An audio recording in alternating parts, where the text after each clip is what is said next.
பண்ணாதவங்க சப்ஸ்கிரைப் பண்ணுங்க. அப்படியே பக்கத்துல இருக்க பெல் ஐகானையும் பிரஸ் பண்ணுங்க. மீனராசி நேயர்களே, உங்களுக்கு இந்த சனி பகவானோட வக்கர நிவர்த்தி காலம் எப்படி இருக்குது அப்படின்னு பார்த்தா, இந்த சனி பகவானோட வக்கர நிவர்த்தியால் அதிகபட்சமாக கவனமாக இருக்கக்கூடிய ராசிகள் அப்படின்னு சொன்னோம்னா சிம்ம ராசிக்காரர்கள், அடுத்து நீங்கள் மீனராசிக்காரர்கள் தான். என்ன ஜோசியரை எடுத்தோடனே பயமுறுத்துறீங்க, என்ன பிரச்சனை அப்படின்னு ஒரு விதமான அச்சத்தோடையே நீங்கள் இந்த வீடியோக்குள்ளே வருவீங்க. எதனால் சொல்கிறேன் அப்படின்னா, சும்மா அப்படியே வானத்தை பிச்சுட்டு பணம் கொட்டும், குறையை பிச்சுட்டு பணம் கொட்டும், பொட்டி பொட்டியாக பணம் சேரும் அப்படின்னு டைட்டிலை போட்டு உங்களை ஏமாத்துறதுக்கு 10 காசுக்கு பிரயோஜனம் கிடையாது. ஏதாவது கெட்ட விஷயங்கள் இருந்தால் கொஞ்சம் முன்கூட்டியே சொல்லிட்டோம்னா அதுக்கு நீங்கள் தயாராகிக்கலாம். இல்லை இந்த வழியெல்லாம் போகக்கூடாதுங்க, ஆபத்து அப்படின்னா அந்த வழியில் போகாமல் இருக்கலாம். சும்மா உங்களை மன ஆறுதலுக்காக அது கிடைக்கும் இது கிடைக்கும் அப்படின்னு சொல்லி நமக்கு சொல்லி கொடுத்த ஜோதிடர்களும் அப்படி சொல்லி கொடுக்க கிடையாது. அதனால் நேரடியாக உள்ளதை உள்ளபடியே வருவோம். 7.5 சனியில் விரய சனி அப்படிங்கிறத நீங்கள் இப்போ அனுபவிச்சிட்ருக்கீங்க. ஜூன் மாதத்தில் சனி பகவான் வக்கரம் அடைஞ்சார். இந்த சனி பலமிழந்து போன காலகட்டத்தில் கொஞ்சம் காசு பணம் 10 ரூபா வந்து தேவையற்ற விரய செலவுகள் அப்படிங்கிறது ஆகாமல் சுப விரய செலவுகள் அப்படிங்கிறது ஆகிருக்கும். எப்படி பார்த்தாலும் கடன் அப்படிங்கிறது இருக்கும். ஏன்னா 7.5 சனி விரய சனி அப்படிங்கிறப்ப கடன் இல்லாமலாம் இருக்க முடியாது. எப்பேற்பட்ட ஆளாக இருந்தாலும் கடன் வந்துடும். கோடிக்கணக்கில் வச்சுருக்கவனுக்கு கோடிக்கணக்கில் கடன் இருக்கும், லட்சக்கணக்கில் வச்சுருக்கவனுக்கு லட்சக்கணக்கில் கடன். அன்றாட நம்ம சாப்பாட்டுக்கே கஷ்டப்படுறோம், தினக்கூலியில் இருக்கணும், நமக்கு 1000 200 2000 3000 கடன் அப்படிங்கிறது வந்து தான் தீர்ந்துருக்கும்.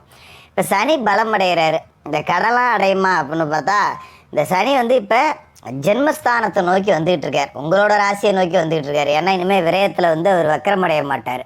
நேர்கோட்டு பயணம் அப்படிங்கிறத தொடங்கி உங்களோட ஜென்ம ராசிக்கே வரார். சில பேர் சொல்லுவாங்க, குரு வந்து உங்களோட ராசி அதிபதி, சனி வந்து குருவோட வீட்டுக்கு வந்தாருன்னா பகை கிரகம், பயங்கரமாக போட்டு துன்புறுத்துவார், வாட்டி வதப்பார் அப்படின்லாம் கிடையாது. அதை நீங்கள் எல்லாம் காதல் கொடுத்து வாங்கிக்க வேண்டியதில்லை.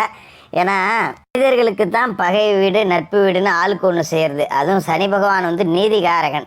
தனக்கு ஒரு நியாயம், எதிரிக்கு ஒரு நியாயம் அப்படின்லாம் கிடையாது. எல்லாத்துக்குமே ஒரே நியாயம்தான். இப்போ உங்களோட ராசியை நோக்கி அவர் வரும்போது ஜென்மஸ்தானத்துக்கு உண்டான ஆதிபந்தத்தை லேசாக கொடுக்க ஆரம்பிப்பார். அதாவது நம்ம வயசு வந்து இப்போ 30க்கு கீழே இருக்குது அப்படின்னு பார்த்தீங்கன்னா முதல் சுற்று அப்படிங்கிறது உங்களுக்கு ஓடிக்கிட்டு இருக்கு அப்படின்னு அர்த்தம். ஒரு 32 வரைக்குமே முதல் சுற்று அப்படிங்கிறது ஓடிக்கிட்டு இருக்கோம். இப்போ முதல் சுற்று 32 வயசுக்கு கீழே நீங்கள் இருந்தீங்க அப்படின்னா, இப்போ இந்த சனி காலகட்டத்திலே வந்து உங்களுக்கு திருமணம்லாம் நடந்து முறிஞ்சிருக்கும். விரய செலவுகள்ங்கிறது சுப விரயமாக மாறி இருக்கும். 2வது சுற்றில் இருக்கவங்க வீடு கட்டுறதுக்கு ஏற்பாடு பண்ணியிருக்கலாம், இல்லை ஏதோ ஒரு ரூபத்தில் கடன் அப்படிங்கிறது சேர்ந்துருக்கும். இப்போ இந்த ஜென்மஸ்தானத்துக்கு வரும்போது என்ன பண்ணுவார்னா, உடலில் கை வைப்பார். ஜென்மத்தை நோக்கி அவர் பயணத்தை தொடங்கியிருக்காரு இல்லையா? அப்போ நம்ம கொஞ்சம் உணவு முறைகள், வாழ்க்கை முறை அப்படிங்கிறதெல்லாம் மாற்றிக்கணும். நம்ம பாட்டுக்காக சாப்பிட்டு வேலைக்கு போனேன் வந்தேன் அப்படின்னு இல்லாமல் கொஞ்சம் உடல் உழைப்பு கம்மியாக இருக்கிறவங்க உடல் உழைப்பு அப்படிங்கிறத அதிகப்படுத்திக்கணும். அப்படி இல்லைன்னா உடற்பயிற்சி, ஒரு காலையில் 2 ரவுண்டு நடக்கிறேன், 1 ரவுண்டு ஓடுறேன் அப்படிங்கிற மாதிரி உடலுக்கு உண்டான பயிற்சி அப்படிங்கிறத கொடுக்கணும். அப்போ தான் உடம்பை கவனமாக வச்சுக்கலாம். ஏன்னா சனி வந்து ஜென்மத்துக்கு வரும்போது தொண்டையில் ஆரம்பித்து குடல் வரைக்கும் விளையாடுவார். அதாவது அப்படியே தொண்டை புண், அல்சர், அஜீரண கோளாறுகள், கேஸ்ட்ரிக், வயிறு உப்புசம், இதெல்லாம் டாக்டர் சொல்கிற மாதிரி சொல்லிடுறீங்க, ஜோசியர் மாதிரியா சொல்கிறீங்க நீங்கள் அப்படின்னு கூட நினைக்கலாம். ஆனால் இப்படி தான் நடக்கும். அப்படிங்கிறதால உடற்பயிற்சி செய்யணும். அதே மாதிரி உணவு விஷயத்தில் கவனமாக இருக்கணும். நேரத்துக்கு சாப்பிடுங்க. கண்ட மேனிக்கு எண்ணெய், காரம், கொழுப்பு, மசாலா, மாமிச உணவுகள், கடை உணவுகள், துரித உணவுகள், ஃபாஸ்ட் ஃபுட் ஐட்டம்னு போட்டு அடிச்சுன்னு இருக்காதிங்க. கொஞ்சம் உணவு முறையை மாற்றிக்கணும். அப்போல்லாம் கிடையாது, எனக்கெல்லாம் கல் குடல் எதை தின்னாலும் சரிக்கும் அப்படிங்கிறவங்களை கூட மடக்கி போட்டுரும். அதனால் உணவு விஷயத்தில் ரொம்ப கவனமாக இருக்கணும். முக்கியமான இன்னொரு விஷயம் என்ன அப்படின்னு பார்த்தீங்கன்னா, யாருக்கும் ஜாமீன் சொல்லி கடன் வாங்கி கொடுக்கக்கூடாது. எப்பேற்பட்ட காரியமாக இருந்தாலும் சரி. ஒருத்தர் அர்ஜெண்ட்டாக வைத்திய செலவுன்னு கேட்குறான், மருத்துவமனையில் போய் படுத்துருக்காங்க, இப்போ 50,000 பணம் வேணும், என்ன பண்ணுறது? நமக்கு பாவமாக தான் இருக்கும், அதில் எந்த மாற்று கருத்தெல்லாம் இல்லை. இந்த மாதிரி உதவிகள்லாம் செய்யணும் தான். நம்மக்கிட்ட இருந்தால் செய்யலாம், தப்பு கிடையாது. அது வராட்டி போனாலும் பரவாயில்ல, ஏதோ ஒரு உயிரை காப்பாற்றினதுக்கு நான் செஞ்ச உதவியாக இருக்கட்டும். கடவுள் வந்து அதுக்காக எனக்கு ஒரு வாய்ப்பு கொடுத்தாரு அப்படின்னு நினச்சிட்டு கொடுத்துட்டு போகலாம். அது வரலன்னா கூட பரவாயில்ல. இன்னொருத்தர்கிட்ட வாங்கி கொடுத்துட்டு மாட்டிக்காதீங்க, அது உங்களுக்கு சிக்கலாகிடும். அதனால் இந்த காலகட்டத்தில் யாருக்கும் ஜாமீன் போடக்கூடாது, ஜவாப்தாரி ஏற்றுக்கக்கூடாது. அதுமாரி ஒரு அரசியல் கட்சியில் இருக்கேன் அப்படின்னா ஒரு மேடையில் பேசுகிறது, சமூக வலைதளத்தில் எழுதுறது, இதால் வம்பு வழக்கு வரும். அதில் ரொம்ப ரொம்ப ரொம்ப கவனமாக இருக்கணும். யாரும் நம்மளை பார்க்க மாட்டாங்க, நம்ம தான் கடந்து தடுமாறிக்கிட்டு அலைஞ்சிக்கிட்டு கிடக்கணும்.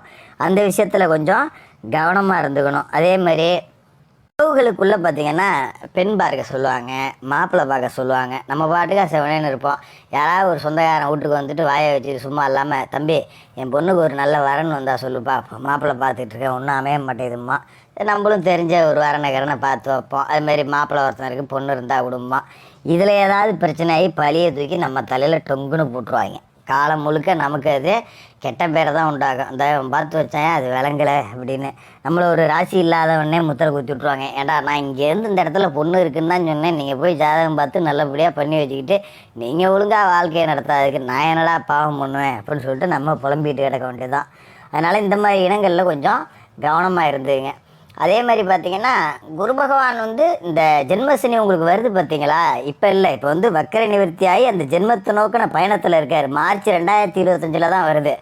அந்த நேரத்தில் பார்த்தீங்கன்னா குரு உங்களுக்கு ஓரளவுக்கு சாதகமாக மாறுவார். அதனால் நீங்கள் பயப்படலாம் வேண்டியதில்லை. 4ஆம் இடத்துல குரு இருந்தாலும் கூட சுகஸ்தானத்தில் குரு இருந்தால் இந்த ஜென்மசனிங்கிறது கொஞ்சம் உடல் பிணையை கொடுக்குது பார்த்தீங்களா, அதை குரு கொஞ்சம் சரி பண்ணி கொடுப்பார். அதனால் உடல் ரீதியாக பிரச்சனை வரும், பெரிய ஆப்ரேஷனு 1 லட்சம் ஆகும் 2 லட்சம் ஆகும் அந்த அளவுக்குலாம் போகாது. சாதாரணமாக நம்மளால் ஒரு அன்றாட வேலைகளே செய்ய முடியாது, சோம்பலாக இருக்கும். காலையில் எழுந்திரிச்சு போகலாம் அப்படின்னா சேனம் போ இன்றைக்கி லீவு போட்டு படுத்துக்கலாம் அப்படிங்கிற மாதிரி ஒரு மதப்பாக இருக்கும். ஒரு மாதிரி கள்ளத்தின்னம் மாதிரியே இருக்கும். மதம் இருக்குதுன்னு சொல்லுவாங்கள்ல, அந்த மாதிரி இருக்கும். உடல் ஆரோக்கியத்தில் கவனம் செலுத்துங்க. யாருக்கும் கடன் கொடுக்காதீங்க, கடன் வாங்காதீங்க.